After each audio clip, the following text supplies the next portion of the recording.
Buen día para todas. Mi nombre es Romina de Luca y bueno, en miembro del comité organizador les voy a dar la bienvenida a las Jornadas Argentina 2050. ¿Qué país queremos en 30 años?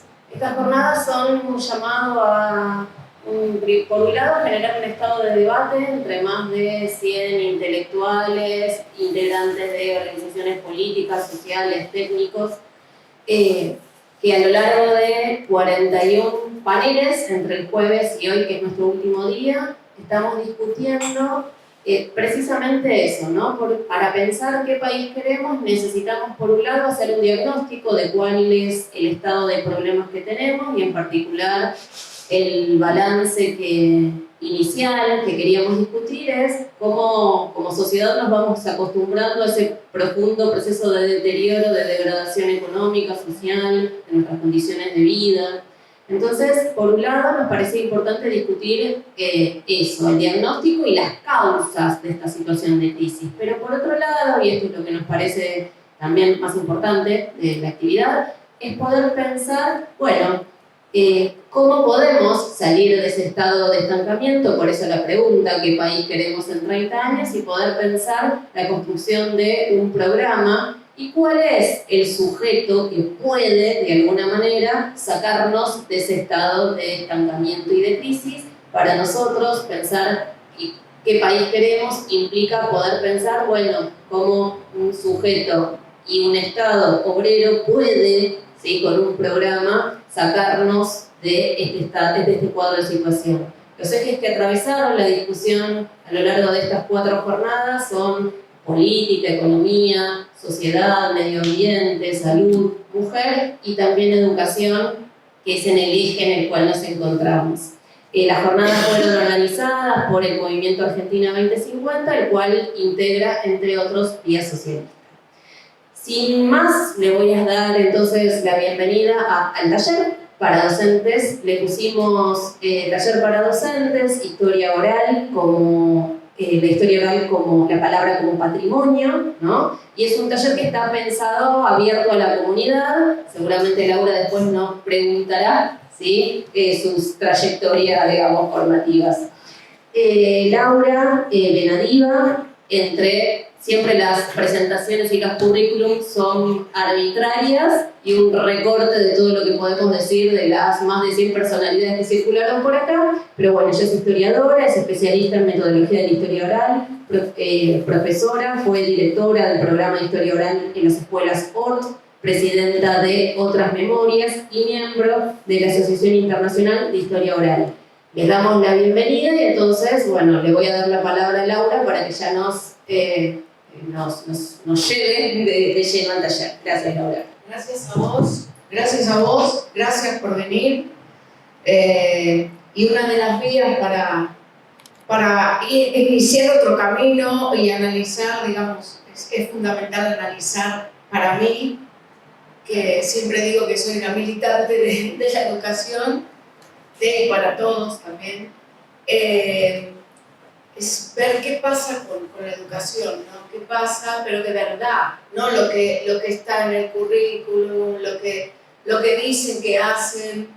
Yo hace casi 26 años que estoy dando vueltas por todos lados, primero con la historia oral. Yo ahora les cuento un poquito, porque yo quiero trabajar con material. Les cuento un poquito y después empezamos a trabajar todos juntos. A ver, ¿qué es la historia oral? La historia oral es una metodología, ¿sí? Es un método. Muchas veces escuchamos hablar de la historia oral del rock. Hay una página que se llama así, la historia oral del rock. Eso no es que, o sea, eso es gente que cuenta y habla sobre el rock, ¿sí? Entonces, el concepto de historia oral empieza a tener otro significado, el cual no es cierto, ¿no? La historia oral es un método, es una metodología que surge, o sea, surge con más fuerza porque ya existía, ¿sí? Después de la Segunda Guerra Mundial, de los bombardeos de las bombas en Nagasaki y Hiroshima, cuando la gente empezó a contar lo que pasó en la Guerra Civil Española, bueno, cuando las personas empiezan a hablar de sus experiencias y no tiene nada que ver con la historia oficial, digamos, ¿no? Bueno, de la Shoah, ¿no? Creo que, bueno, este genocidio, la Shoah, es el que la historia oral trabajó muchísimo con eso y permitió que esto se supiera, ¿no? Más fácil o más rápido. Fácil no en el sentido de que es fácil saber esto, pero más rápido la difusión. Por eso es una metodología, esto lo quiero aclarar. Y la primera vez que me encontré con la metodología tiene que ver con la construcción de una entrevista, ¿sí? Con características propias. Hoy vamos a ver algunas, ¿sí? Pero la primera vez que me encontré con esta entrevista fue hace 26 años, en serio, con un chico que tenía 14 o 15, ya no me acuerdo, que le había hecho la entrevista a una persona que había venido de Polonia, porque bueno, hace 26 años todavía estaban vivas estas personas, entonces se entrevistaban primero a la gente que había venido antes, y esta persona había venido por la pobreza, por las persecuciones religiosas, por el hambre, bueno. Y yo no estuve en la entrevista, pero el chico, después en el aula, Nicolás, creo, ya no, a veces uno, supongamos que se llama Nicolás, me parece que sí, me dice, yo me quedé muy impactado con esto, me habrá dicho, como ahora dice, flasheado, pero una cosa parecida, bueno, pero impactado con esto, porque cuando él me contaba lo que le pasaba en la escuela, ¿sí? En la escuela que lo discriminaban, en este caso era judío, por ser judío le escupían y un montón de cosas, yo me di cuenta que le hago lo mismo a mi compañero boliviano.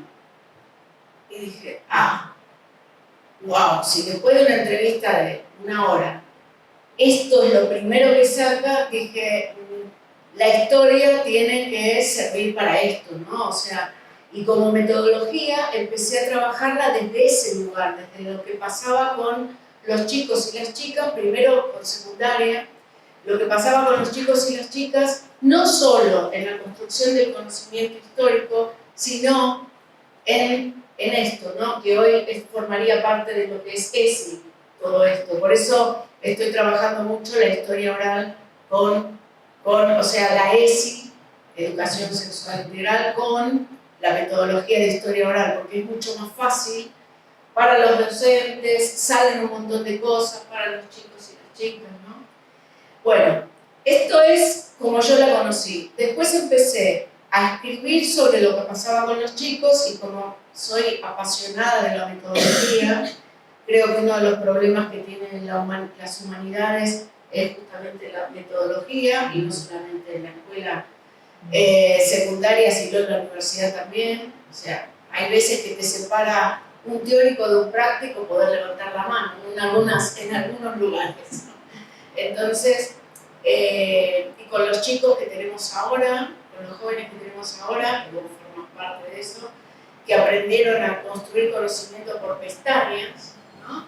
Leyendo 4 ventanas abiertas y leyendo, no leen igual, pero leyendo y construyendo conocimiento de otra manera, esta metodología los acerca a otro tipo de forma de construcción de conocimiento. De hecho, me están llamando los chicos del año pasado, cómo podemos seguir trabajando con la historia oral.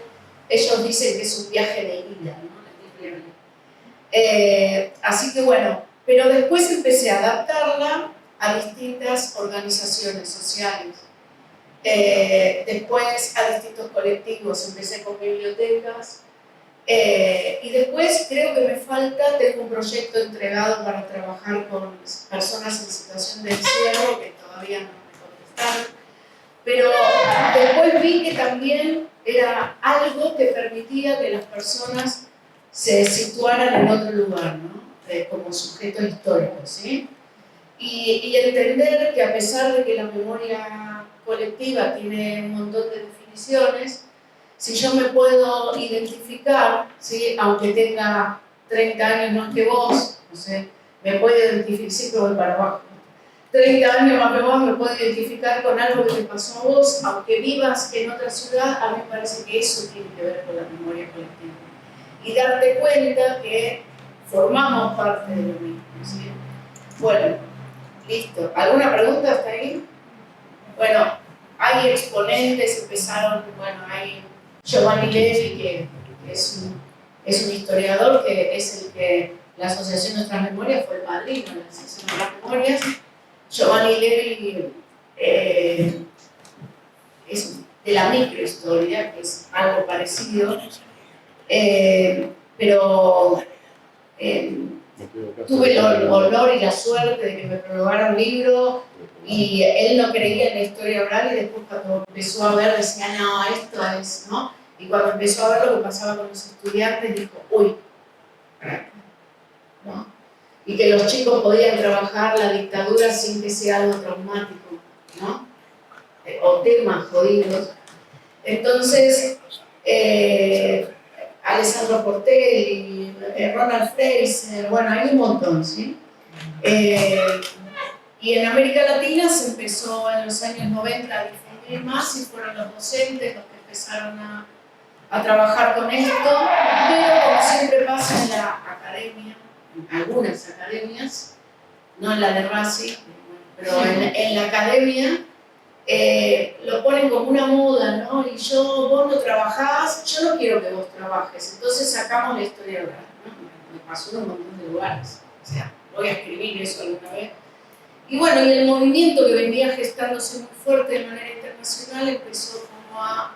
Latinoamérica salió, que estaba empezando a tener un poder, bueno, siempre por egos de 3 o 4, siempre pasa lo mismo, ¿no? Y bueno, entonces, hasta acá una presentación. Ahora vamos a empezar a trabajar con fotos. Si ustedes me van a hablar, me van a decir el nombre ahora, cuando me empiecen a hablar. ¿Qué? Ustedes no saben nada de esta foto, ¿sí? Nada. Esto es otro tipo de fuente. Cuando uno construye una entrevista, el resultado de la entrevista es la fuente oral. Esa es la diferencia que hay con las fuentes escritas, que la construimos nosotros, ¿sí? ¿Qué ven acá? ¿Qué información les da esta foto? Una escolar. ¿Cómo te llamas? Paz. Paz. Antes dije, qué lindo nombre era Paz. Un acto escolar, ¿sí? Te voy a preguntar cosas obvias. ¿Cómo te das cuenta? Por cómo están, porque parece que están como en un escenario y pareciera que hay público frente. Exacto. Que tienen guardapolvo. Porque podemos identificar, están uniformados con la guardapolvo. Exacto. Bien. Y uniformado, ¿no? Porque de la escuela privada también es un uniforme, pero este también. Que nos muestra en este caso que es una escuela pública, ¿sí? Nos da ese dato, este uniforme. Bien, ¿qué acto es? El día de la tradición. El 12 de octubre. Bueno, ¿por qué? Por la pluma, bien, el indio sudamericano con las plumas. Bueno, el de Buenos Aires con las plumas, ¿no? El de la Pampa, las Pampas con las... Bueno, el estereotipo, ¿no? De pueblo originario, de indios en ese momento. ¿Y qué más? Atrás hay un coro. ¿Hay un coro? Sí, no sé, hay ¿Cómo está vestido el coro? Parece más. Sí, Parece más varón, ¿no? obvio, sí, sí. Igual esta escuela tiene más mujeres de... Parece pertenecer al grupo de los marinos. Sí, pero es el 12 de octubre este año. ¿Sí? Estoy yo acá. Muy bien, pero no chiquita, sí, pero no,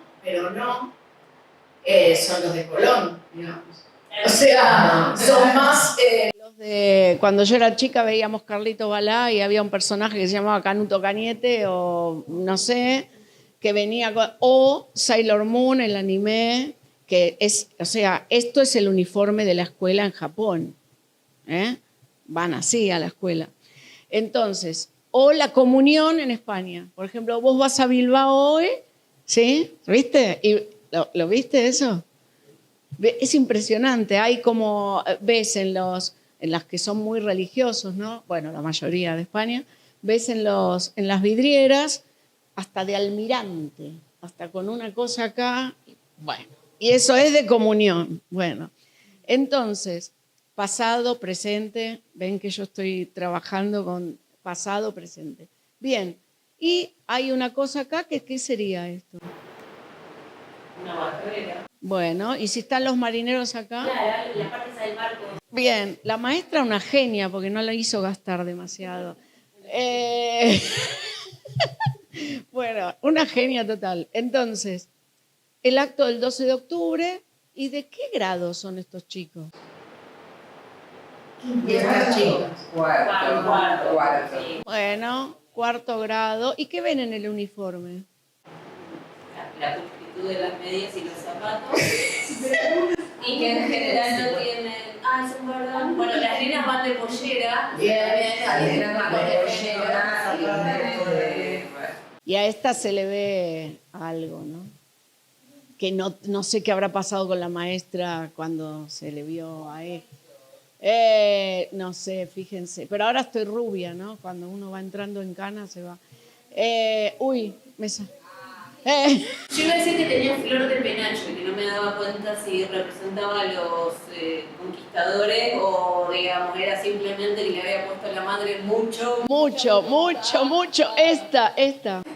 Para que se viera que era bien indio. Era indio. Y Acá todos tenían el mismo, pero no los compraban ni alquilaban, los hacían. Y a veces lo hacía uno y para que todos estén igual, era toda una historia. Bueno, quinto grado dicen escuela mixta, que nos está dando Audato, escuela mixta, ¿sí? Vemos un solo varón. Yo identifico sí. de la fila. acá tenés uno y acá tenés otro. Y acá tenés otro, tres. Bien. Es un acto del 12 de octubre. ¿Algo más? Es una escuela pública. Un chiquito una vez me dijo, lo primero que me dijo, le falta una pierna a esta. Pero no, si mirás bien acá en la compu, es el mouse. No, pero los chicos una vez hice con esta foto, porque trabajo con nivel inicial también, y lo primero que dijeron es, le falta una pierna, todo lo demás no.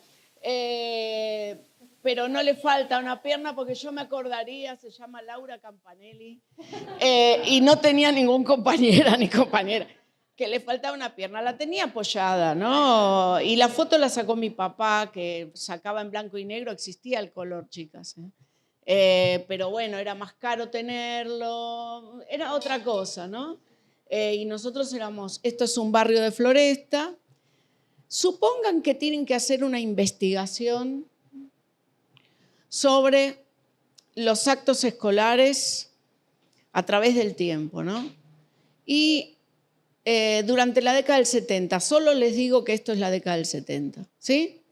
Y que tienen que hacer una investigación y van a utilizar, además de las fuentes escritas, ojo, que para trabajar con historia oral se trabaja confrontando las fuentes escritas y las fuentes orales, por eso es tan completo, y van a entrevistar a gente, y me tienen que entrevistar a mí.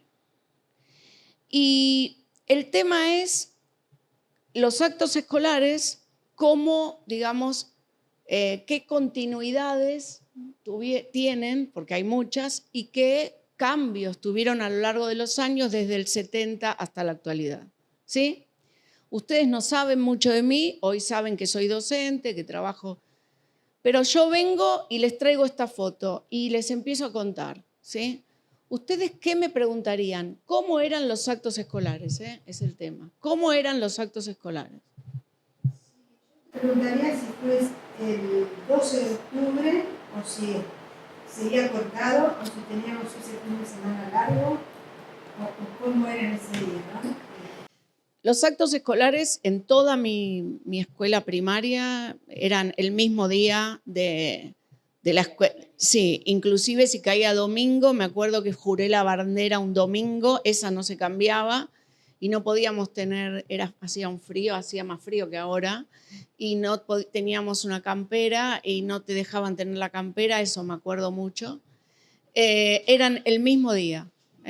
Y me acuerdo que nos daban alfajores y esas cosas. Eso me acuerdo bien.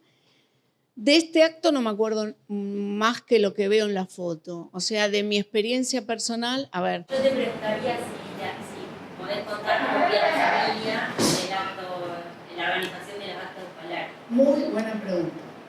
¿Puedo Era un... preguntar? Sí, claro. Yo te hubiese preguntado si te acordabas del acto. No. Si tenías algún recuerdo, que lo había organizado, qué roles había, qué Bien, actividad Si te había hicieron. gustado.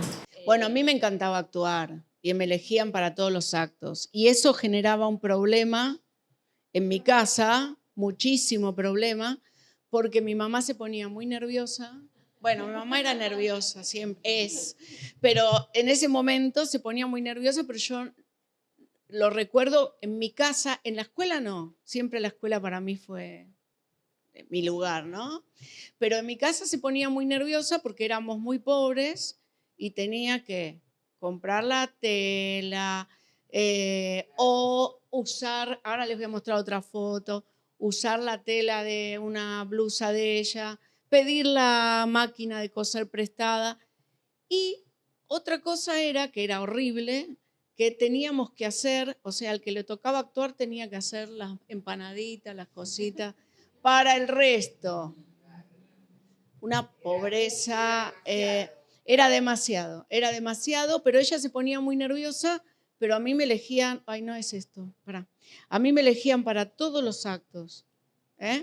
Entonces, era un problema para mí, a veces hasta tenía miedo de ir a decirle, hacía de negrita, siempre lo mismo, ¿no? De negrita. Depende de tu color de tez, y ahí vamos a ver siempre Negrita Mazamorrera y nunca Dama Antigua. No, yo En mi nunca fui caso. Dama Antigua.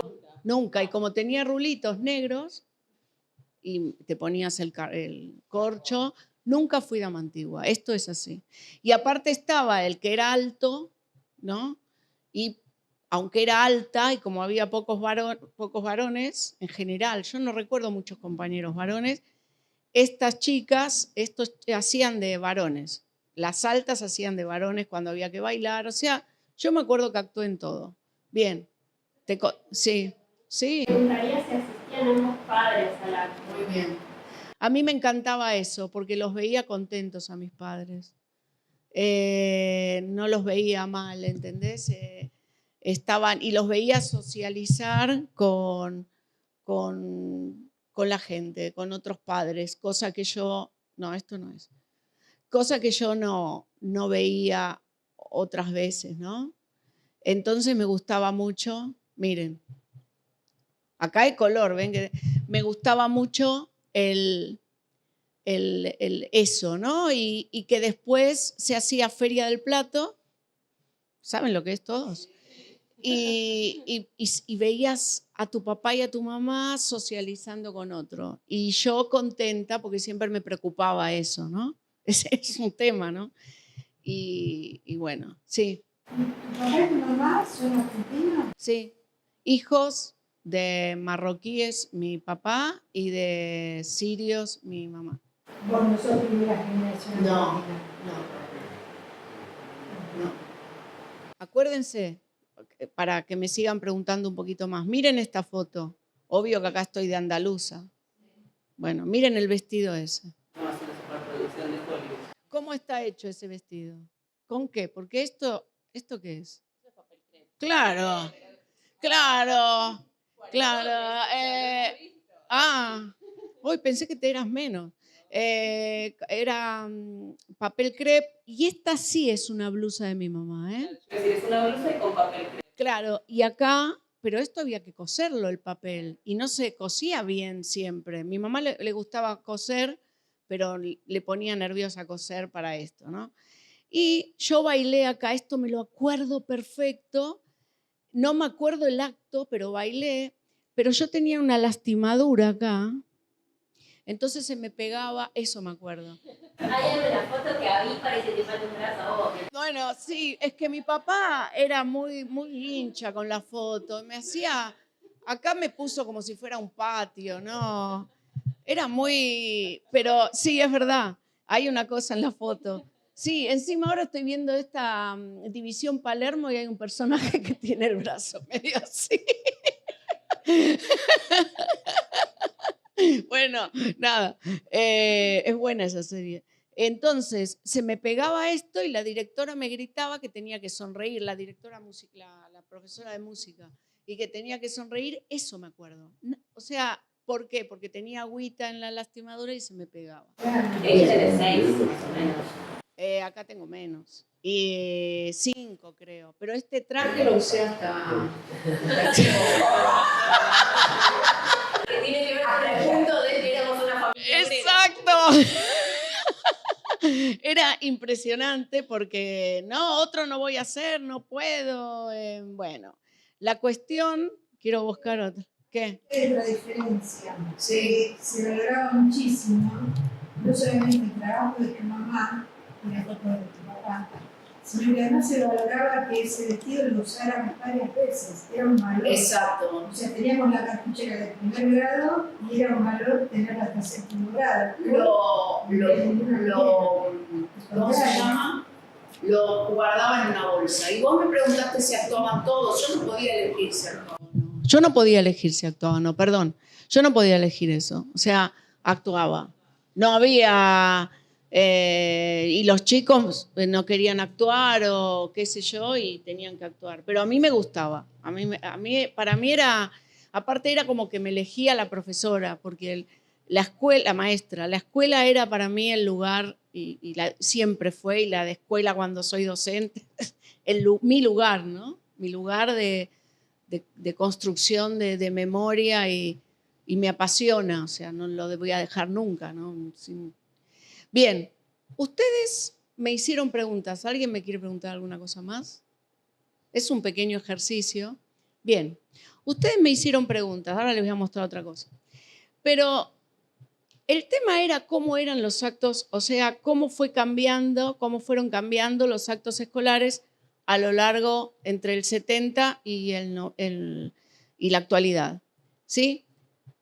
Yo en esa foto, yo traigo la foto y ustedes me preguntan, yo en esa foto estaba en jardín de infantes.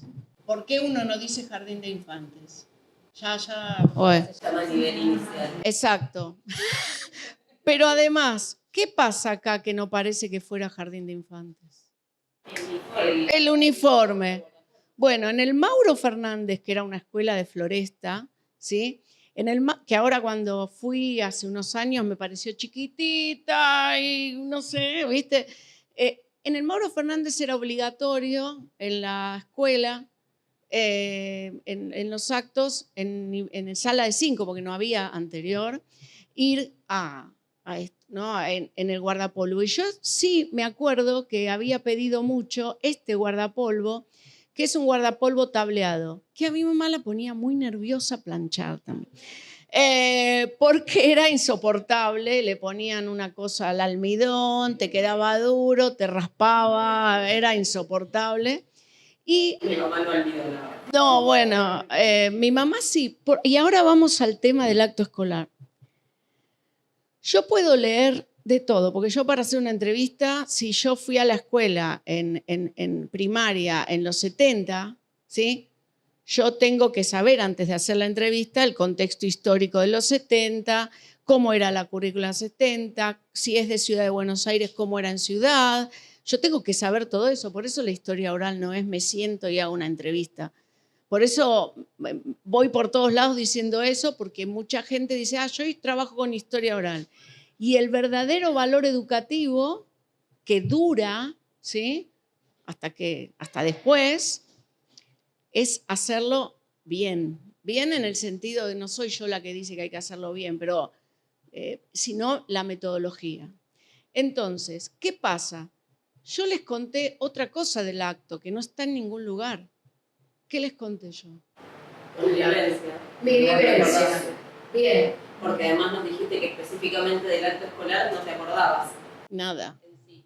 Aparte mi papá se la pasaba diciéndome, Laura, la foto, eso me lo acuerdo, sí, y yo, bueno, ¿no? El tema es que si yo no hago una entrevista, en este caso, les dije este caso porque todos fuimos a actos escolares, si yo no hago una entrevista, no puedo entender al acto escolar como el indicador social que es y económico que es, que era y que sigue siendo, por distintos motivos. Pero inclusive ayer en teatro es otra cosa, pero no dije nada porque es otro, si no me mando a decir, pero no quería tener de enemigo a Norman Brisky ya el primer día. Una chica, él dice que nos tenemos que cortar las uñas porque lastima, porque nos hace hacer ejercicio. Tiene razón. Y le volvió a decir, ¿por qué no te cortaste las uñas? Y ella dijo, porque no es mi prioridad comprar un corta uñas, tengo problemas económicos. Y el tipo se quedó así, me encantó, ¿no? Son realidades que uno no sabe, pero que influyen. Esto es el acto escolar. Y yo en escuelas, la escuela 8 de Chacarita, la 21 de Lugano, ayudé a armar actos escolares a partir de la historia oral. Y la directora no los hacía poner disfraces, porque había chicos de clase media que los padres podían ir a Europa a veces, y había los chicos que comían ahí, no tenían nada. Entonces, me acuerdo que no ponían disfraces, pero los padres me vinieron a hablar y me dijeron que quería que yo le diga a la directora que ellos querían disfraces. Y yo les digo, no, pero esto es por los que no pueden. No, pero nosotros hacemos una vaquita. Me acuerdo que digo, no, pero la cuestión es no hacer eso, no mostrar la diferencia y, o sea, no hacer hincapié en esa diferencia social ni nada. Pero ellos querían, porque hace 5 años y sigue siendo, Entonces hay algunos que dicen, no, pues yo quiero ver disfrazada a mi hija, quiero sacarle la foto. Y cuando yo fui mamá, odiaba los actos escolares porque me acuerdo que cuando Flor era muy chiquita, estaba Bananas en Pijama de moda, una cosa que era horripilante. Ahora lo miro para atrás y eran unas bananas vestidas de pijama, era una cosa, bueno. Y querían, no, la sala de 4 está haciendo, ahora desde nivel inicial, la sala de 4 hace tal cosa, nosotros no podemos quedar atrás, porque yo había propuesto hacer algo con las manos. Bueno, ¿cómo vas a proponer eso, no? Y no lo aguantaba, o sea, yo no aguanté eso, ¿no? Y ahí me acordaba porque aparte no podía, ¿qué voy a banana? Y no quiero que me vea mi hija, ¿no? Adentro de una banana que está. Bueno, ¿se entiende lo que digo? O sea, la historia oral permite, entre muchísimas cosas, encontrar la particularidad en lo que siempre estamos generalizando. Yo cuando empecé a trabajar, ahora les voy a mostrar entrevistas, empecé a trabajar con experiencias migratorias. Eso fue lo primero. Y ahora estoy sacada porque en España trabajo con refugiados y te juro que ni en esa época pasó lo que está pasando ahora, ni con Hitler. Sí, mira, ya directamente que se mueran ahí, viste, en el mar, que las leyes que sacan son xenófobas, o sea, ni eso. Así que es un tema que pasado, presente, ¿no? O sea que en el presente está peor que en el pasado. Porque, por ejemplo, Hitler o Franco, todos estos tenían una lista detallada de toda la gente que los regímenes estos son, ¿no? A quién perseguir, a quién no perseguir. Ahora hay gente que se va sin documento, muere en el mar Mediterráneo o no permiten que se las rescate directamente. Entonces hay un tema con esto también que yo trabajé a partir de las migraciones anteriores y del presente, y los pibes no leen eso, no miran eso y no podían creer que pase eso, ¿no? Bueno, esto de las migraciones, todo lo que lees es, bueno, venían por la guerra, lo que dije antes, persecuciones y un montón de cosas, ¿no? Pero cuando estás haciendo una entrevista, me acuerdo no me acuerdo si era alemán, bueno, eso no me acuerdo. ¿Por qué vino a la Argentina, no? Y te dicen, porque mi mamá murió, mi papá tuvo, mi papá se casó con otra porque era costumbre para cuidar a los hijos, estamos hablando de 1920, se casó con otra y me pegó. Y me levanté, una vez me escapé, me fui al barco y me vine a Argentina. ya hay una particularidad. Por eso es tan importante también en los movimientos sociales, sobre todo en los movimientos sociales que trabajan con horizontalidad y después con las entrevistas te das cuenta que de horizontalidad, nada, ¿no? Bueno, pero no es como que van a ir y se van a enojar, es como que van, como lo construyen ellos, lo que van haciendo es internalizando ellos, porque el tema es que la gente se apropie de la metodología y lo puede hacer, no que yo venga y lo haga, ¿sí? Con los pibes es tan bueno, por esto era un taller docente, que, mira, pasa esto. Ahora voy a mostrar entrevistas. Pasa. Chicos que han tenido enfermedades cuando eran chiquitos y no tuvieron el desarrollo de la lectoescritura a tiempo, digamos, que los demás. La madre me llamó, Dani, la madre me llamó para decirme que desde que hacía historia oral, el chico para escribir había cambiado la forma de escribir. El tema del vocabulario, de los sinónimos, de tener que adaptarse al otro, ¿no? Que el entrevistado sea yo, entender que cuando hacemos una entrevista, la propiedad intelectual la tiene el entrevistado, él me la está cediendo, ¿sí? Me la está dando, pero tenemos distintos objetivos. El entrevistado, cuando accede a la entrevista, dice, sí, quiero la entrevista, pero no por lo mismo que yo le hago la entrevista. Por eso en el canal que tenemos, que es público, que está en YouTube, que se llama Otras Memorias, hay algunos comentarios de gente que no sabe esto. Hay una señora que le hicieron los chicos una entrevista en el 96 por su experiencia migratoria. Era para eso. Y cuando está hablando, cuenta sobre la Shoah. Era niña en la Shoah. Y tener una entrevista de alguien, imagínate, si fuera por la escuela, eso se tiró. Yo lo estoy digitalizando una por una. Entonces a veces me dicen, qué vergüenza que no le preguntaron de la Shoah desde el principio y yo les explico, esto es otra metodología. La señora eligió contarlo. O sea, no teníamos ese dato porque era para experiencia migratoria y no lo dijo porque hay una entrevista previa, ¿no? Para poder armar la entrevista. ¿Hasta acá va? ¿Alguna pregunta? Les voy a mostrar una cosa también que está buena. Esta es donde estoy bailando, que me tengo que reír y acá me acuerdo de la de música haciéndome con la cara así y también me acuerdo que teníamos esos telones como de terciopelo y cuando se enojaba hacía un acorde, un estruendo y una vez se cayó un murciélago, eso me lo acuerdo. Pero me acuerdo de esas cosas. Bueno, miren esto. Esto es el cuaderno de mi papá que hizo la escuela entre el 46, mirá el año, y el 52. No, esto no. Esta soy yo con la, ¿ves? En jardín, la banderita es la de jardín, chiquitita, el día de ese acto. Pero me parece que me saqué la pluma, no sé, no me acuerdo. Miren esto. Esto es el cuaderno de mi papá, que lo dejó tirado y yo lo estoy escaneando. Es impresionante. Eso lo escribió en primer grado. No sé si primero inferior o primero. Y conocí la firma de mi abuela, ¿sí? Mary Benmergui de Benadiva. Es muy... y es impresionante porque es del 46 al 52 y te muestra todo la etapa del peronismo, como dicen, primer peronismo, o del peronismo, yo digo, el peronismo en ese momento.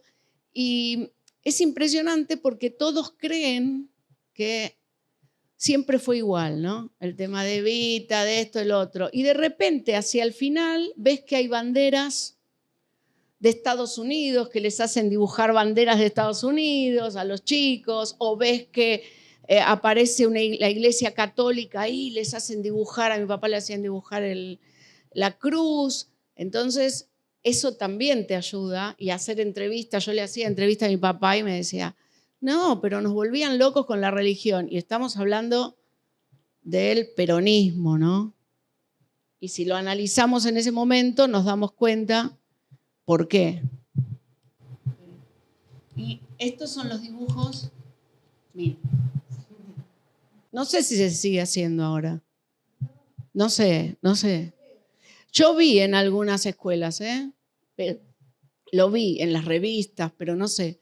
Bueno, esto, no. Porque después aparecieron las famosas láminas. Bueno, Aparecían las láminas y luego... esto se volvió.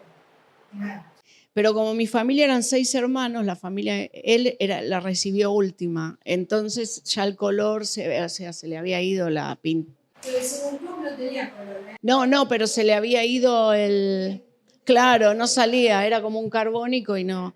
Bueno, con este cuaderno, o sea, y las entrevistas y un montón de otras cosas, uno se da cuenta también que no, o sea, que puede analizar la realidad o ver cómo la realidad política de ese momento no fue siempre igual, ¿sí? Porque si el 4 de julio les hacen poner, hoy es el día de independencia, no lo tengo acá, lo tenía puesto, hoy es el día de la independencia, por algo es de Estados Unidos. Entonces, cambia el tema. Entonces, la escuela siempre fue eso, ¿no? Además de estar creada para homogeneizar todas las ideas de todo el mundo, ¿no? Y la idea de nación en nuestro país y en los países latinoamericanos. Porque no es casual que lo primero que se hizo fue ¿cómo se llaman? Los actos escolares, las primeras clases de historia que hubo en la escuela, cuando está la ley 1420, fueron el acto durante 5 días, del 9 de julio y del 25 de mayo. Era eso, 5 días. Como había muchos inmigrantes... La semana de mayo. Claro, y ahora sabemos, para mí la semana de mayo se sigue dando, para mí hay que darla de otra manera, eso no es real tampoco, la revolución empezó mucho antes. ¿Y a qué llamamos revolución en ese momento? Hay un montón de cosas, ¿no? Los símbolos cambios, personalmente creo que han desaparecido. No. Lo que no saben los chicos es los himnos y estas cosas. El símbolo, no, pero digo la bandera y todo esto le siguen. El himno, bueno, sí, tenés razón. El himno no saben, a veces el himno argentino lo saben, pero a veces yo los veo que no. Pero bueno, también hay que ver qué priorizamos, Fue reemplazado por muchachos. Claro. Yo cuando mis hijos iban a la escuela ponían a Mercedes Sosa cantando el himno o a ese famoso CD, Charlie cantando el himno, que para mí era buenísimo, pero al principio hubo mucha resistencia. ¡Ay, sacrílego! Como si fuera cosa de religión. Bueno, ahí está. Buenos Aires no era religiosa, pero en el caso de la escuela sí estableció, como todas las escuelas, sí, rituales. Es muy interesante analizar eso. Yo, bueno, tengo 65 y en primer grado inferior y primer grado superior, que era así, me separaban por judía. Ah, claro, ¿en serio? Sí, en serio. Y yo a mi compañero le decía, y porque lo que pasa es que nosotros matamos a Jesús. Bueno. No, te quiero decir que me parece un disparate, sí, una escuela pública. Espera, no estoy hablando, estoy buscando algo. Les muestro, bueno, otra característica de la historia oral. Cuando yo hago una entrevista de historia oral, la entrevista es entera. Yo armo un archivo y va entera, ¿sí? Es como cualquier otra fuente, no puedo sacarla del contexto. O sea, yo empecé a digitalizar lo que no querían digitalizar, armé el canal de YouTube, es público y como tiene la metadata de YouTube, o sea, lo de atrás, el backstage de YouTube tiene para poner palabras claves, poner un resumen, entonces venía bárbaro esto, ¿no? Si yo no sé en qué año se hizo la entrevista, me estoy perdiendo algo. No es lo mismo leer un documento de, no sé, de 1950 y pico, 55, hoy, que en el 55, por decir algo, no sé. Entonces, si yo te pregunto a vos, ¿cómo te llamas? Carolina, ¿te acordás del primer día de clase? ¿El primer grado? No sé, ¿de qué quieres? Sí. ¿Qué Me te acordás? acuerdo del jardín, porque no quería ir. Ah, No quería ir, Eso yo sé es en un ese poco. momento lo que era la escuela. escolar. Sí. Un escándalo. Y me acuerdo del primer día de primaria, de secundaria, pero yo no me acuerdo, pero de primaria sí, porque era el tema mecánico y la primera de la escuelita. Sobre todo por lo que generaba en casa, ¿no? Mi vieja, ¿Ves? porque preparaba yo, era mi vieja, preparándome, peinándome, planchándome el guardapolvo. Y tengo 42 años. Y el primer día de primer grado sí me acuerdo. Si yo te pregunto desde qué momento recordás, ¿qué me decís? ¿Presente, pasado? ¿Desde qué momento? Sí, ¿desde qué tiempo? Por decir pasado, presente, futuro. Bueno, ¿presente o pasado? No, pasado. ¿Por qué? No sé, podría ser presente también. No. Yo te quiero, no es para saber si lo decís mal o no, es para que lo preguntemos Lo también. que pasa es que hoy, por ejemplo, yo trabajo en primaria y eso no existe más. No. Todo la importancia o todo lo que implicaba primer grado. Eso por ahí lo digo. Yo tengo muy presente el recuerdo, pero no tengo la sensación de que hoy sea, Bien. no tenga el peso que tenía para la familia, para mí, incluso con 6 años que empezar la escuela. Bien, el tema es que para hacer historia oral hay que tener muy en cuenta que uno recuerda desde el presente, ¿sí? Cuando está contando algo, y ese presente va a condicionar la manera que contemos. Si yo te pregunto mañana, todo esto que hablamos del acto escolar te va a ayudar a acordarte otra cosa, ¿sí? Eso es lo que más me gusta de todo esto, porque... Uno empieza a pensar cosas que No, y como construís el recuerdo, lo hablo desde mi lugar, porque ella es psicoanalista y es muy buena, y yo no quiero, desde mi lugar de historia, desde mi lugar de... Ay, ahora nos sentiste que no condicionás a todos. No, ella.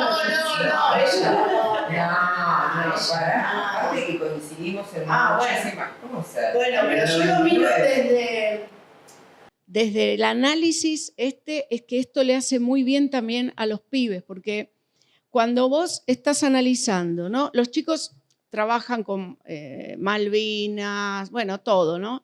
Un montón, tienen como 20 líneas de investigación ya. Y cuando están trabajando con Malvinas, ¿sí? Por ejemplo, es un ejemplo, ¿no?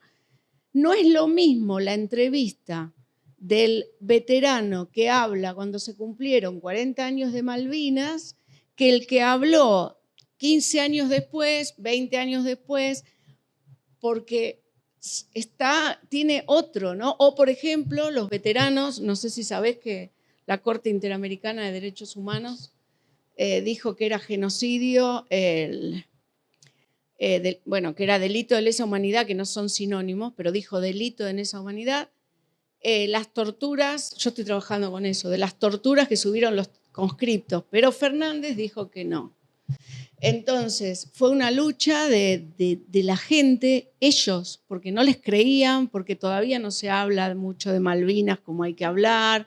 Bien, entonces esta gente consiguió que se declare delito de lesa humanidad. Entonces, ¿por qué cuento eso? Para contarles que fue importante la lucha de ellos y que van a seguir luchando, pero un entrevistado no quiso venir a que le hagamos la entrevista porque dijo: no quiero hablar más de esto, me maté yendo por todos lados y qué sé yo, para que esto, luchando, y mira lo que pasa. Nosotros tenemos a Silvio Katz, que está en el canal, que contó hace 20 años, pero no lo contaba porque su padre tampoco contó que había estado en un campo de concentración.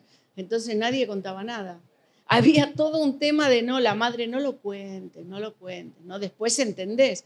Otra cosa que tiene la historia oral, que no empezás a preguntar, hey, ¿qué te acordás de tal cosa? Es la persona en toda su trayectoria. O sea, si yo voy a hacer entrevistas sobre militantes, es importantísimo saber de dónde viene, pero a todos, no solamente a esto.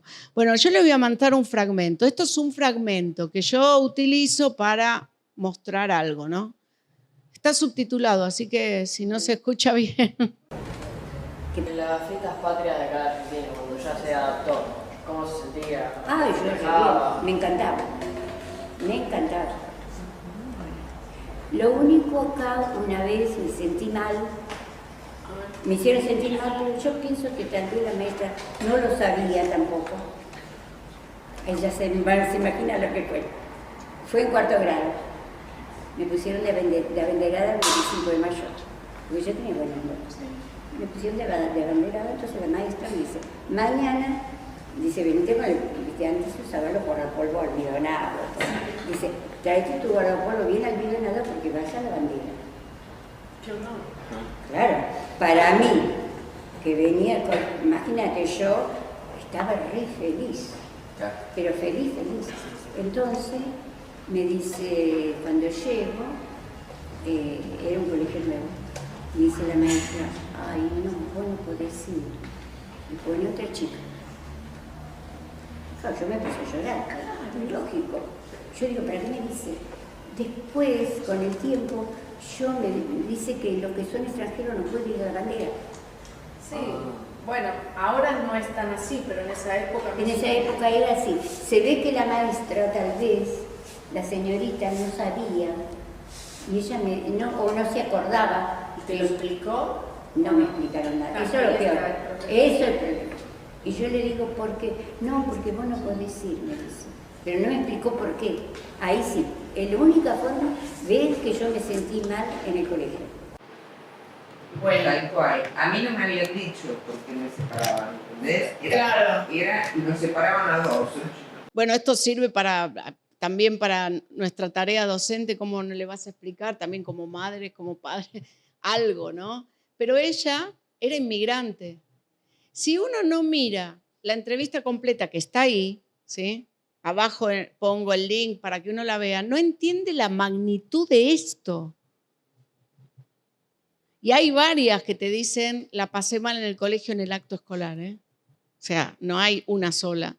Entonces, si yo no veo que esta mujer vio violaciones en la guerra, no dice la palabra, en Italia, que los alemanes entraban y le robaban toda la comida, que tuvo que venir acá y hacer otra vez la escuela porque no la aceptaban, los programas no eran iguales, que no tenía, o sea, que para coser tenía que deshilachar sogas, la soga, para usarla para coser. O sea, entonces, yo no entiendo la magnitud de esto. O sea, esto era importante para ella. Y de hecho, no sé si lo había averiguado mucho, porque dijo, se ve que, ¿no? Yo después hablé con ella y me dice, es que a mí me hizo mal y no, qué sé yo, me sentí mal, me sentí discriminada, me dijo, por ser italiana. Y bueno, ¿no? ¿Ves que esto... Yo retuve como dos cosas que me quedaron. Por un lado, que ella le pregunta, bueno, si le gustaba ir a la escuela y dice, me encantaba, pero, y enseguida trae lo que para ella es un evento traumático, está claro, por todo lo que narra después. Exacto. Y lo otro, y esto, bueno, es excursus, la señorita.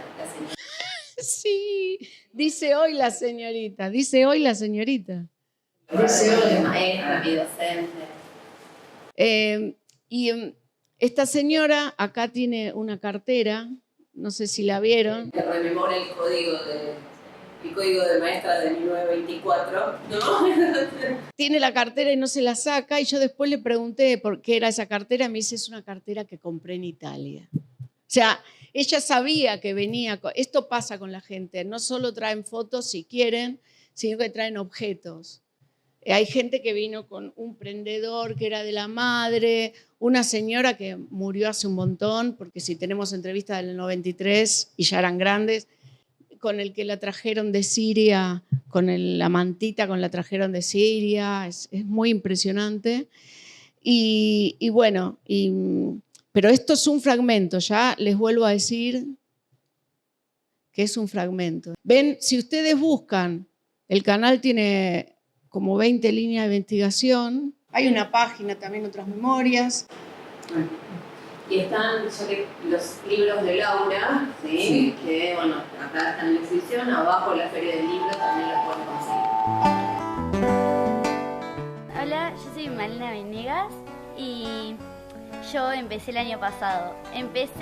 Yo no sabía mucho lo que iba a ser todo esto y empecé medio obligada por mis amigos y me terminó encantando. Una de las que más me quedó fue una que decía lo de que la dictadura era peor que la guerra, que fue una también de las primeras que hice y que con esa me di cuenta de que esto era lo que a mí me gustaba hacer. Hola, soy Francisco Martínez, pertenezco al grupo de Historia Oral de ORT. Quería contar más o menos por qué me unía hoy al grupo de Historia Oral y por qué me gusta y por qué son las cosas que hacemos acá adentro. Primero, varios amigos empezaron con ello, teníamos a la profesora de Laura Benavida, que empezó dirigiendo el grupo. Hicimos entrevistas muy buenas, a muchísimas personas, y son puntos distintos de vista. Hola, soy Luciano Uberman. Yo les vengo a hablar un poquito de lo que es la historia oral para mí. Yo empecé desde que tengo 13 años, cuando estaba en primero de la secundaria. Y hoy en día soy el más grande del grupo, como me llama Laura Veterano. Para mí la historia oral es algo muy lindo, es otra forma de aprender, porque no solo aprender, no te limitas a aprender de un libro, a leer lo que dice el libro, sino que también cuando viene una persona a contarte lo que piensa, lo que le pasó, te cuenta anécdotas, experiencias. Bueno, yo soy Lara Nicolai, estoy en Archivo Oral desde hace ya el año pasado y la primera vez que hicimos una entrevista fue de la dictadura, pero yo te digo la dictadura y se subió que bajón, empezó nada más en el 76, terminó en el 83, hubo un montón de muertes, fue un golpe de estado, que es cuando los gendarmes, como decimos, o sea, los militares toman el gobierno y ya está, punto, terminó, hubieron muertes, ya está. Vos pensás eso, te ponen un libro y lo estudiás. Pero no, en Archivo Oral es más un punto de vista humano. Hola, yo soy Tobias Weiner, estoy en Archivo Oral desde el año pasado y si bien no hice muchas entrevistas, tuve una gran experiencia. Yo me acuerdo que una de las primeras entrevistas que tuve fue sobre la dictadura a una de las profesoras de acá, que fue muy interesante porque no te cuenta lo que te cuentan siempre en los libros, sino que lo cuenta desde su punto de vista, lo que le pasó a ella y cómo lo vivió. Hola, soy Luz Coupe y este año empecé con Archivo Oral, hice una entrevista que propuse con una compañera de genocidio armenio.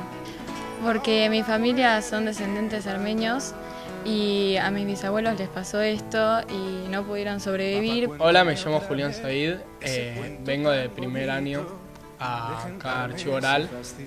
Vine más que nada porque me gusta aprender sobre historias de gente, que me cuenten sus experiencias.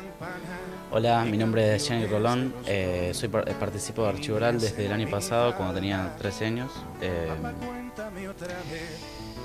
Empecé viniendo porque no quería ir a las clases, no quería ir a una materia, pero me terminó gustando y por eso seguí viniendo. Hola, soy Ignacio Santovil.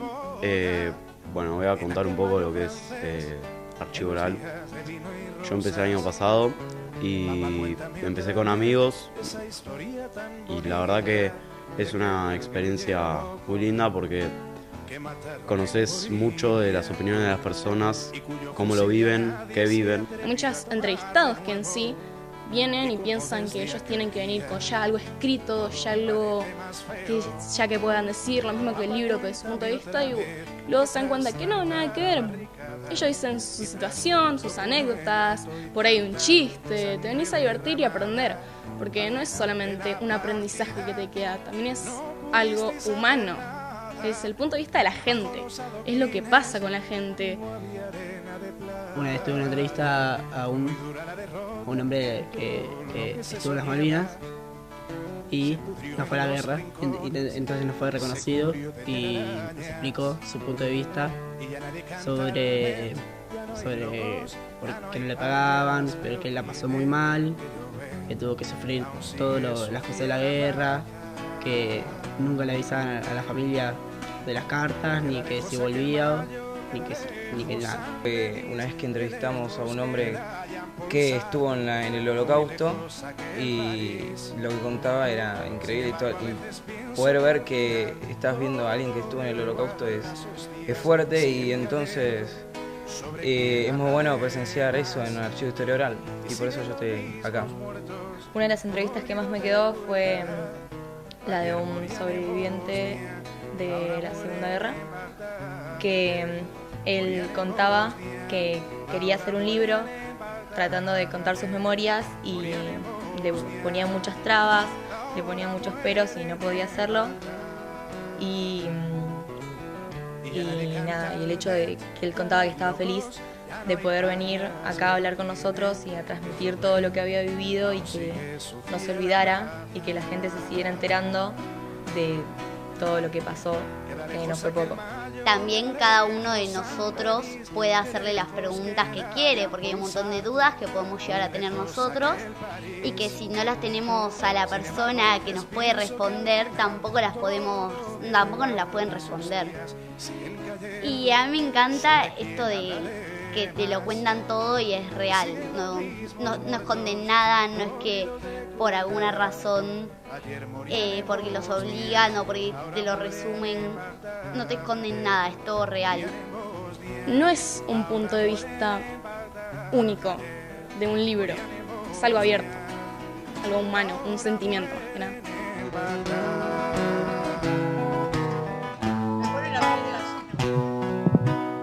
Esto lo hago con otras escuelas acá porque dirigía el programa de Historia Oral y llegó a ver, trabajaban de manera extracurricular, por eso dice me iba de una materia, hacían un curso previo, algunos aprendían a filmar y lo que pasa es que llegó a ver antes de la pandemia casi 300 chicos trabajando en Historia Oral y yo sola trabajando con ellos.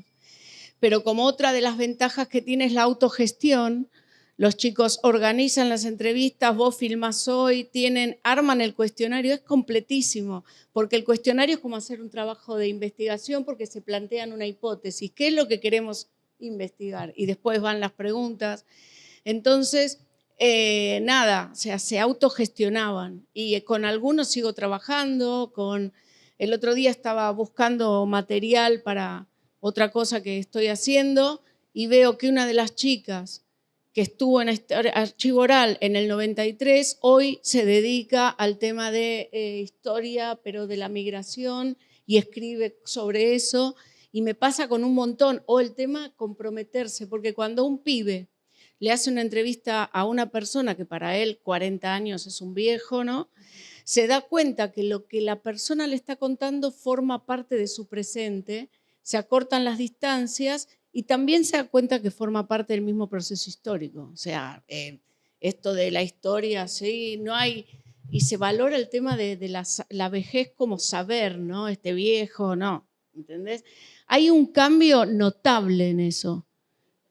Es transformador. Y los chicos, que ahora tienen esa cabeza que yo me encanta, que preguntan, que no aguantan...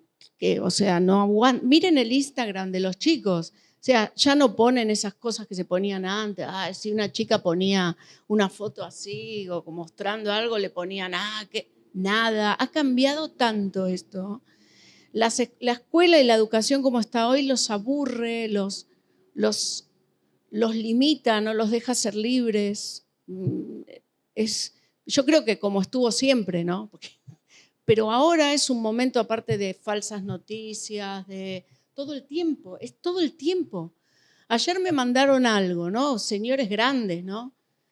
Mirá lo que está haciendo Larreta en el Parque de la Memoria. Le digo, a ver, puede llegar a hacerlo, pero es un bulo. Mirá lo están mandando a todas las páginas, luchemos no con esto, porque con esto era mentira. Si vos leías quién había hecho la obra, quién había hecho todo, era todo inventado. Buscás en internet y no aparece, ni siquiera dice que es una fake news.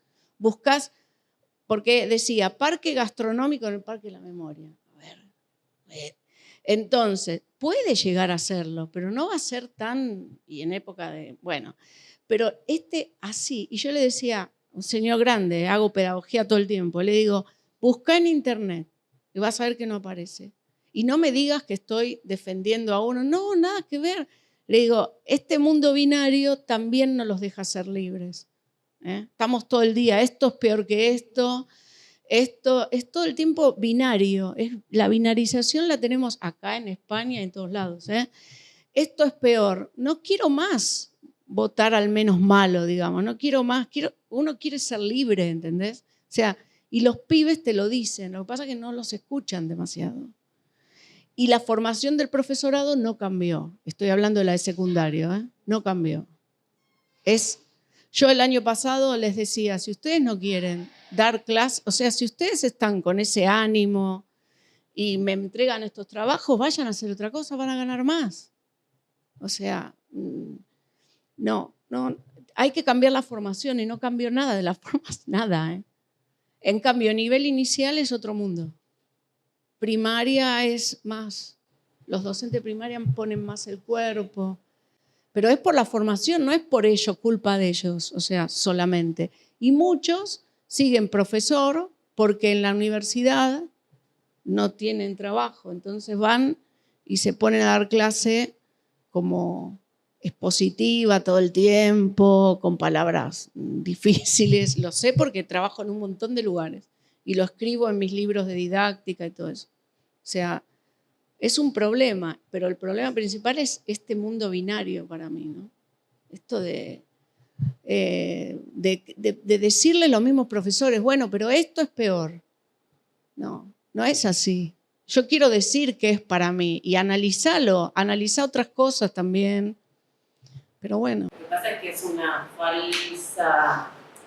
falsa dicotomía en el mundo, porque inclusive cuando uno empieza a mirar, bueno, las políticas educativas de un lado y del otro de la grieta, en realidad lo que encontrás es que aparecen las mismas propuestas, las mismas recetas, con distintas palabras, con tal vez algún distinto matiz, pero ahí no hay una dicotomía.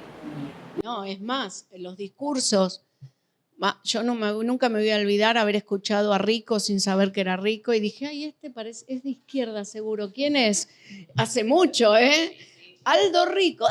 Me agarró como... O sea, hay todo un tema. Esto se ve mucho en lo que se llama progresismo en Europa o izquierda. Cuando presenté ese libro ahora, que son todos de izquierda, esto les digo, ¿qué es izquierda? A ver, ¿qué es izquierda? ¿El presidente de España es izquierda? O sea, eso es la izquierda. Redefinamos conceptos. ¿Qué es derecha también? Porque no todo es la misma derecha, no todo lo podemos llamar así tampoco. Y bueno, entonces, la historia oral les permite a los pibes esto, porque como escuchan, ese que dijo que era el veterano del grupo, sí, ese veterano del grupo una vez me dice, no quiero hacerle la entrevista a este, porque este fue a Malvinas porque quiso, seguro es milico, ¿no? Le digo, a ver, las entrevistas hay que hacérselos a todos, ¿sí?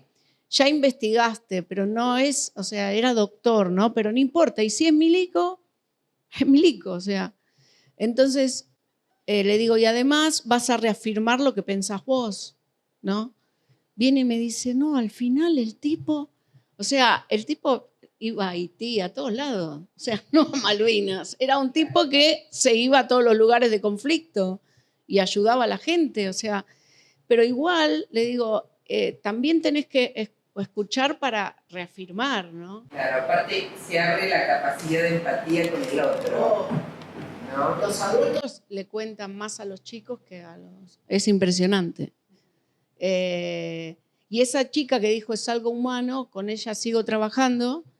Igual siempre me dijeron, vos tenés siempre a los problemáticos en historia oral. Porque a lo mejor se llevaban las otras materias, pero esto eran... Y digo, no, lo que pasa es que se aburren. Se aburren. Acá están estudiando un montón. ¿Sabes lo que es buscar cosas que ni siquiera tienen que ver con el programa de ellos, ¿no? Y ahora con esto está buenísimo, porque están todo el tiempo, si se olvidan algo, a ver, no, pero ¿esto en qué año fue? ¿No? Y ahí van y... no sé, es como... No sé qué hora es yo para la gente que no... Bueno, no, está bien. Entonces, una idea se dan.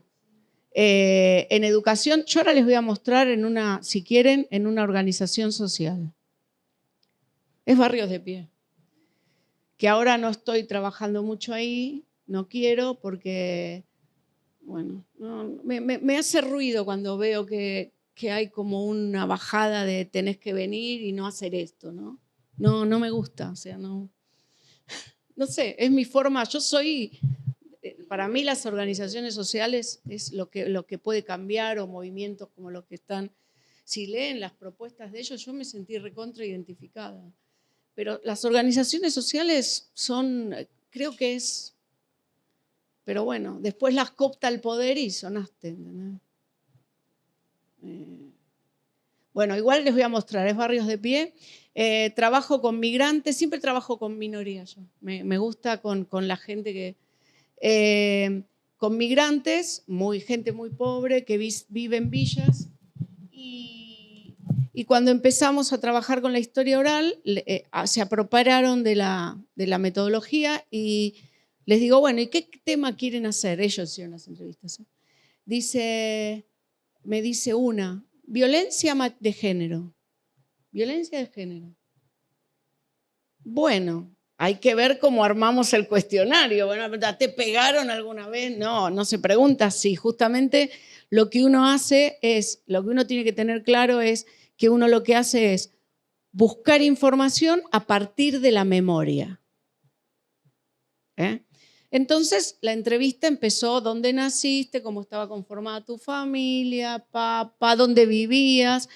Estos son bolivianos, muchos vienen de lo que eran las minas de Potosí, que hoy, bueno, eso que era lo más rico de América, bueno, de América del Sur.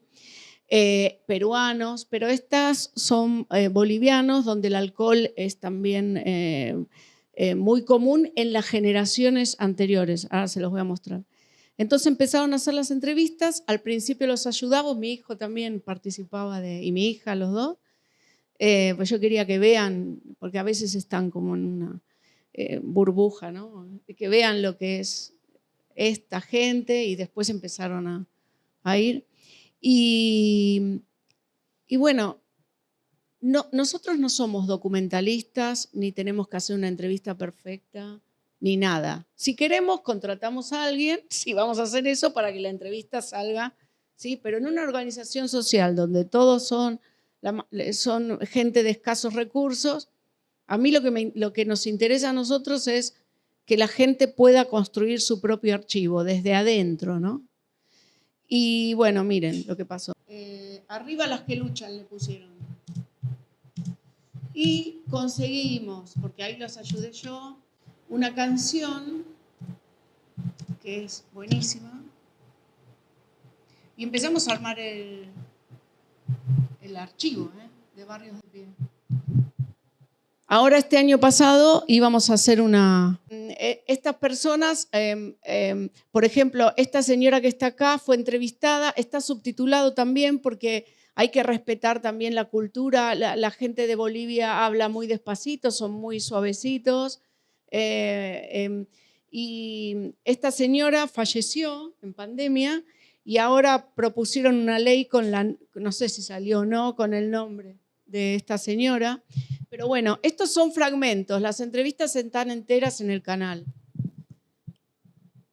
Todo el año pasado ya no fui porque íbamos a hacer algo, ahora me dijeron otra vez y me dijeron no, porque tenemos que ir a marchar, no, pero bueno, ya está. Está bien que marchen, pero cuando quieran que lo hagan. Hay tanta gente para trabajar.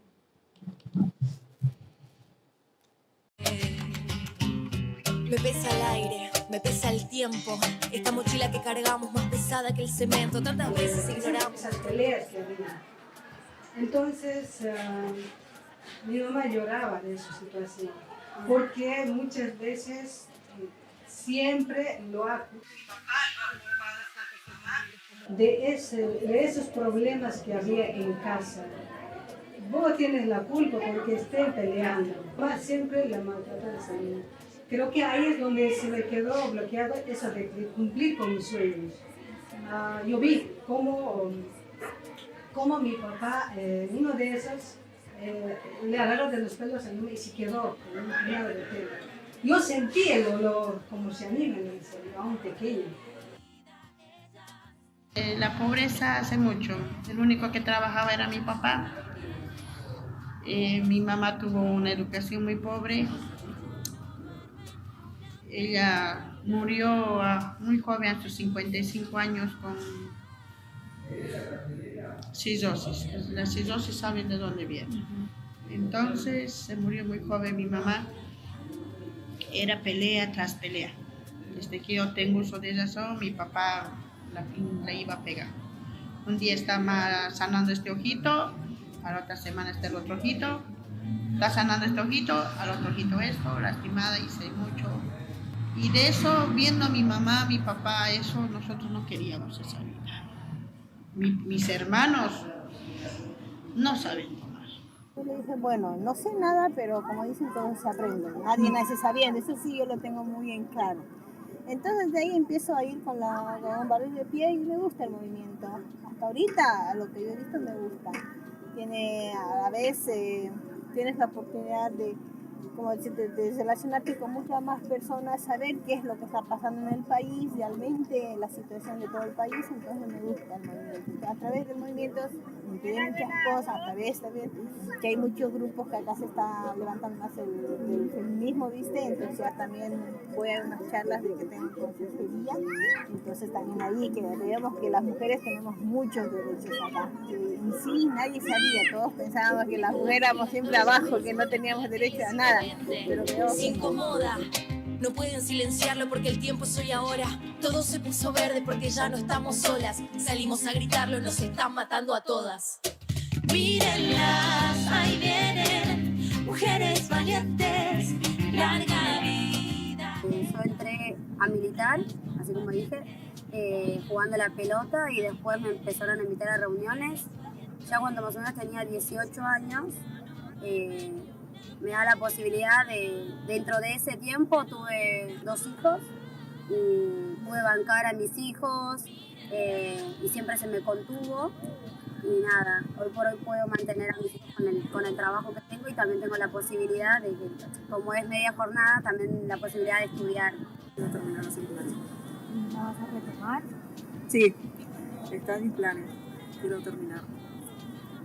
¿Y de qué trabajas? En la cooperativa. Los Milagros. ¿Y qué hacen?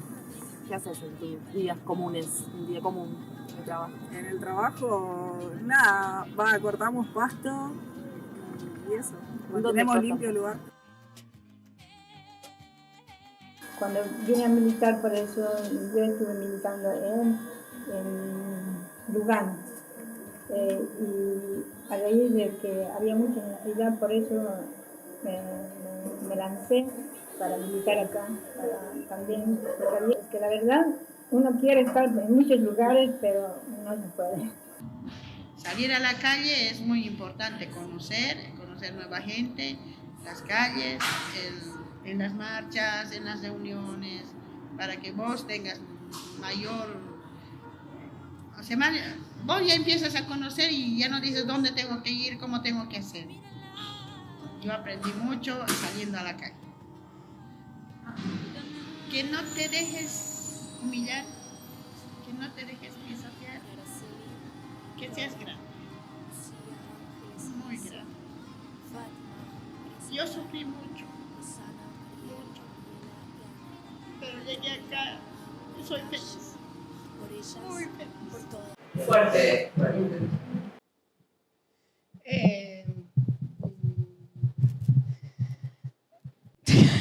Es que todo el proceso fue un proceso. ¿Vieron que hay un señor que está siempre ahí? Uno que está siempre, porque se entrevista a los hombres también, esto de que las mujeres solas. Había uno que está 2 veces en la entrevista, al lado de la primera que dice que cumplir su sueño, y después está en una marcha, pero hay que estar mirando. Bueno, ese es el marido de la primera.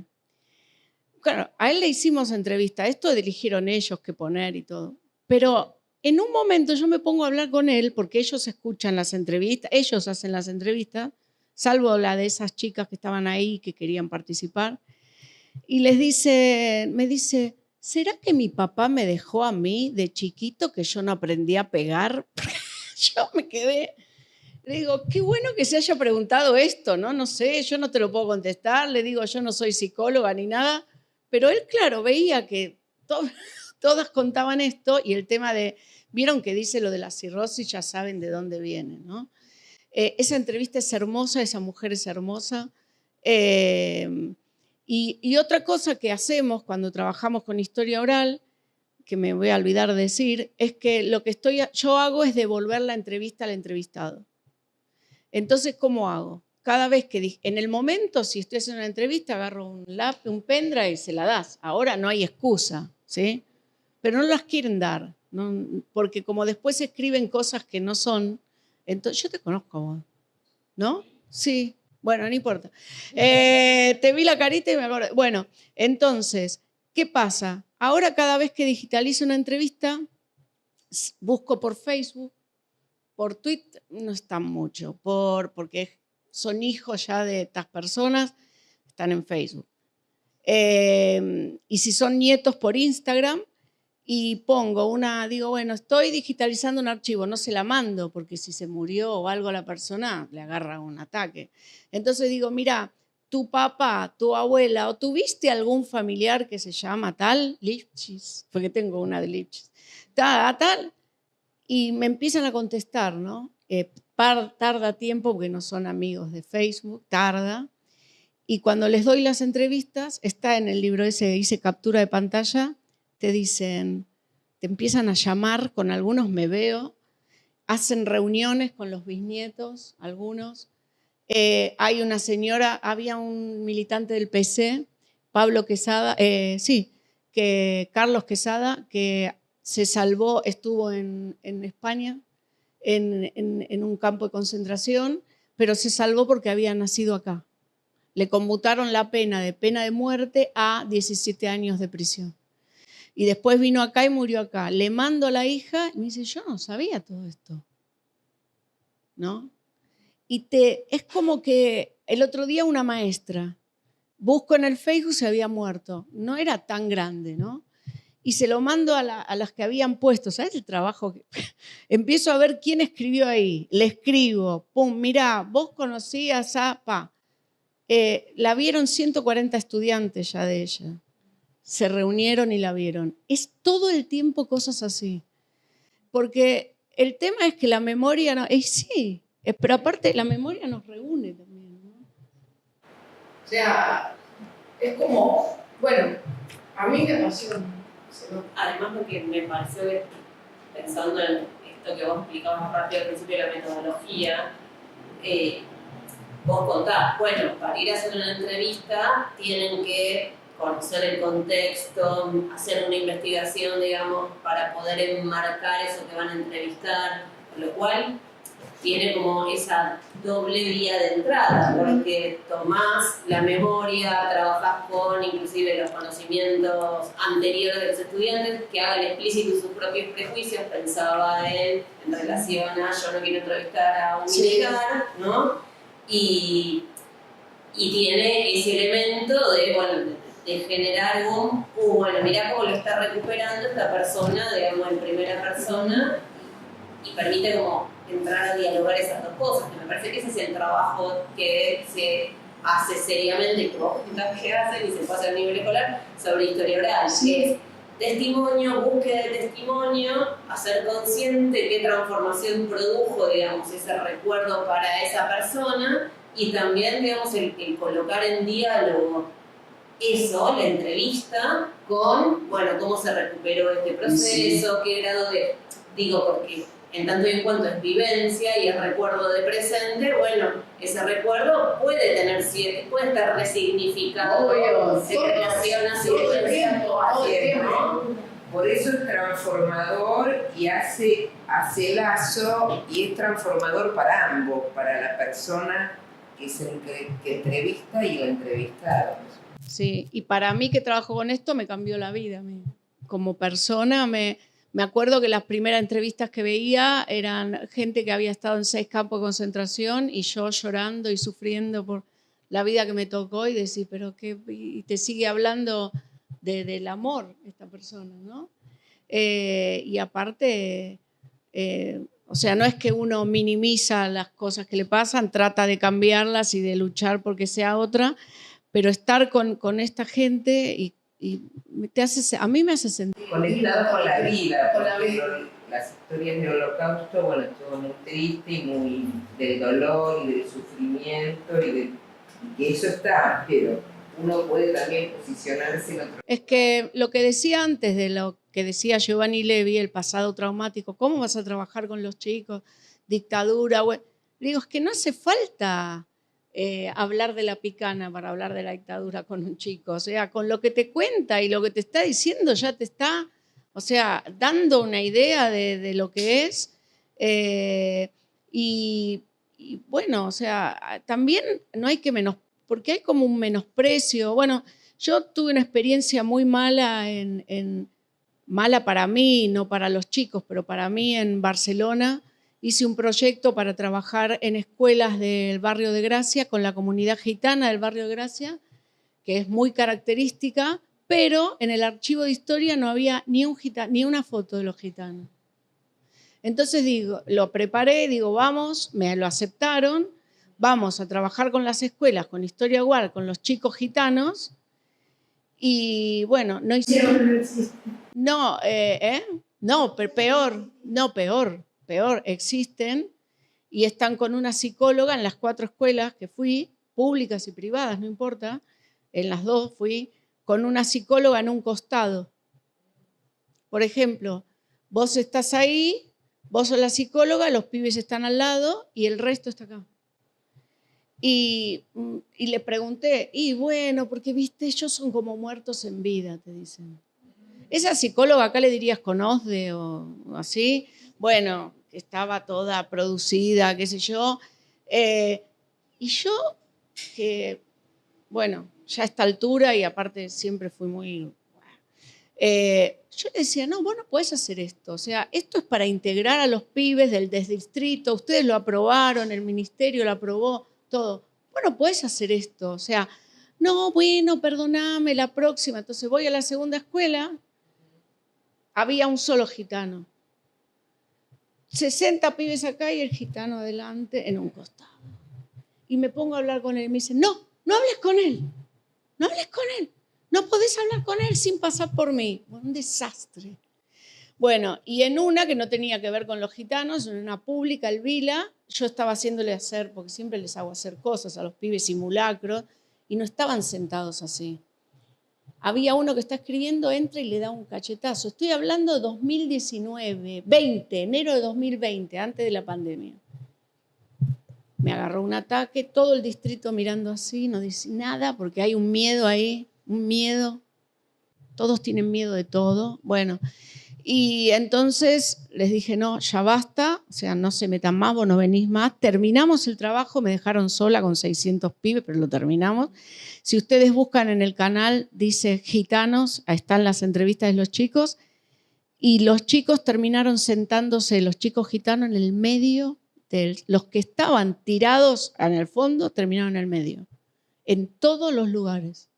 Y se me acercaban y me decían, no hables de sexo. Le digo, ¿y por qué voy a hablar de sexo? Estamos trabajando, no, por el tema del pañuelo. Vieron que tiene una ceremonia del casamiento para ver si es virgen, parecido a la de los, con un pañuelo que tiene 5 puntas. Ya no. Bueno, y yo digo, ¿para qué le voy a preguntar eso al pibe? O sea, pero así me perseguían, me decían, no pongas nada en el Facebook. Entonces el último día fui llorando porque ya no daba más. Y les dije, en mi país tengo una libertad que ustedes nunca van a tener en su vida. Porque es así.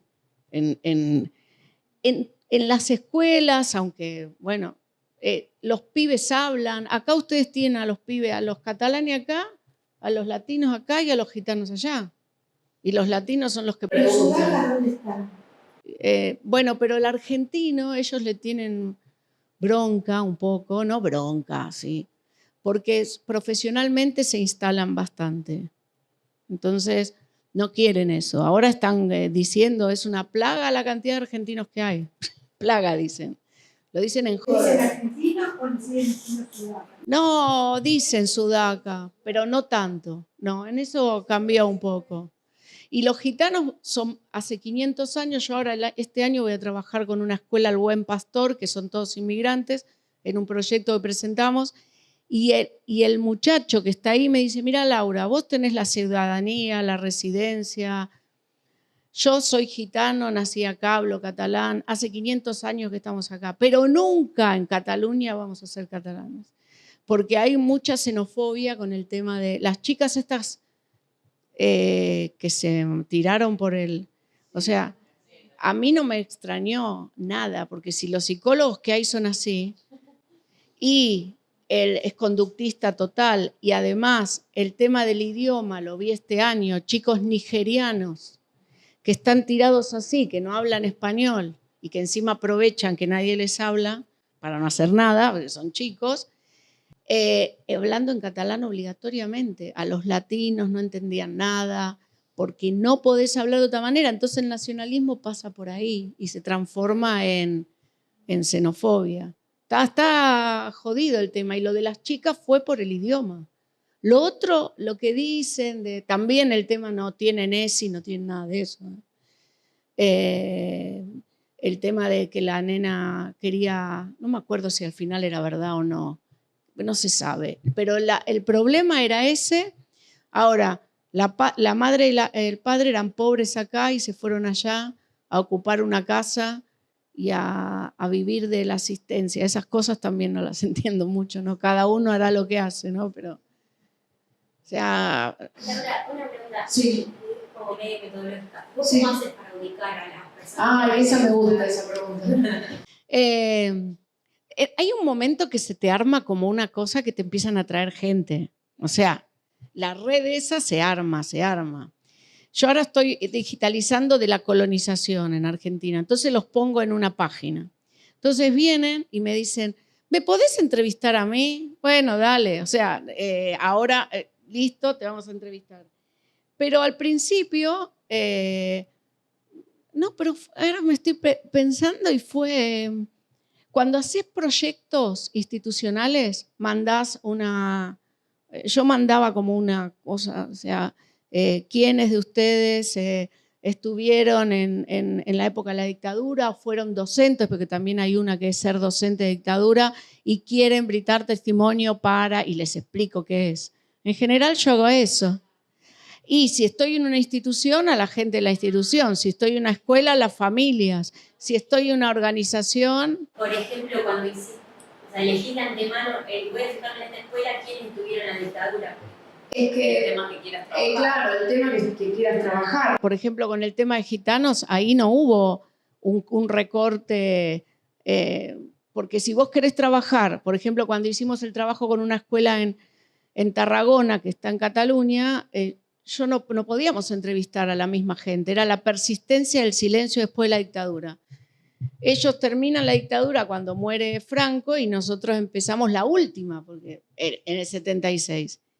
Y claro, ahí no era la misma gente la que tenías que entrevistar. Entonces, bueno, cada uno mandaba y pedía las entrevistas de las personas que quieran ser voluntarias. No es que se elige vos sí, vos no. El tema es que cuando una vez estaba en Bolívar y se empezaron a pelear, vieron que son estos lugares radicales. Entonces había un señor que tenía 95, 96 años. Dice, no, tenemos que llamar a él, que no sé qué, no sé cuánto. No, al otro, porque era una radical y el otro no. Le digo, ¿cuántos años tiene él? 96 y él 75. No, vamos a llamar al de 96 primero. Listo. Listo, viste, ya está, porque se pasa eso también, se arma todo como una cosa.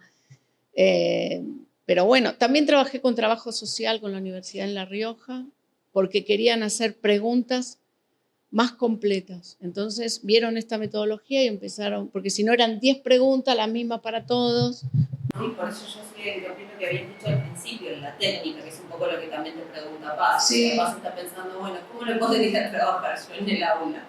Entonces, porque vos sos una rockstar, entonces a vos ya te llegan, digamos, la gente que se quiere entrevistar. En Nuestras Voces en Movimiento, en el capítulo 5 está. En el otro no, el otro es como un ensayo. Ahí trabajo con las distintas fuentes, vos lo leíste. Trabajo con distintas fuentes que tienen que ver con la memoria colectiva. Se llama hasta la memoria siempre porque hablo de los eslogans también y cómo cada lugar, cada pueblo lo significa de la manera que se lo quiere apropiar, ¿no? Le da un resignificado y aparte el origen, porque bueno, el Che no dijo exactamente eso, pero bueno, por algo, o por ejemplo, no pasarán, no lo dijeron en Madrid, por ejemplo, ¿no? Pero los madrileños con los que estuve, que eran republicanos, porque llegué a conocer hasta gente de 103 años, ahora te dicen, nosotros no pasará, no. O sea, pero no importa eso. Importa por qué vos o los franceses que cantan Quilapayún o para el pueblo lo que es del pueblo.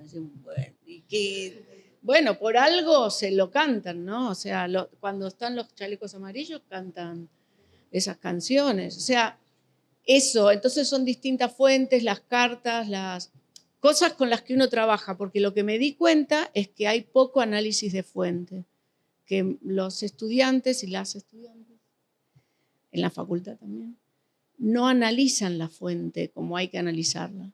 Entonces, no, o sea, y la fuente, igual que un bulo o una fake news, se difunde. Viste que hablo de la madre migrante, ¿no? Se difunde por todos lados, en los libros de texto de cuando yo era chica. No, cuando yo era chica no, porque no hablaban de eso. Cuando fui más grande, se difunde como algo que después cuando investigás no fue así. Esta fotografía a mí me la ponían siempre en los libros de texto para ejemplificar la crisis de 1929. Y a mí siempre me interesó, porque aparte, cuando la trabajo con que la gente ya no sabe qué es esta fotografía, te dicen que son refugiados, claro, lo traen para el presente. Y esta foto, no se sabía el nombre de la persona, se hizo famosa la foto, es la más consultada en la biblioteca del Congreso de Estados Unidos. Y la foto la hizo una de las fotógrafas más importantes de la historia de Estados Unidos, Dorothea Lange. Y hubo siempre como una historia de que ella la ayudó porque que fue hecha en 1929, y no fue hecha en 1929, lo mandó Roosevelt en 1936 y representaba a los granjeros y como estaba por hacer el New Deal, o sea, el nuevo trato, lo que hace es, no, mira, busca unos blanquitos, ¿sí? Que sean granjeros pobres, pero que no sean ni negros ni latinos. Eso lo contó la misma después, ¿no? Pero uno se queda con esta foto. O sea, si yo no analizo la fuente de dónde viene, ahora hay de todo. ¿De dónde viene? ¿Por qué? O sea, yo me voy a seguir quedando con que esto no es lo que es. O sea, ahora, si yo quiero seguir diciendo que representa, ese es otro tema, pero para una investigación, por eso los pibes que trabajan con esto analizan tan bien una entrevista que todas las fuentes las analizan, no se les escapa nada nunca.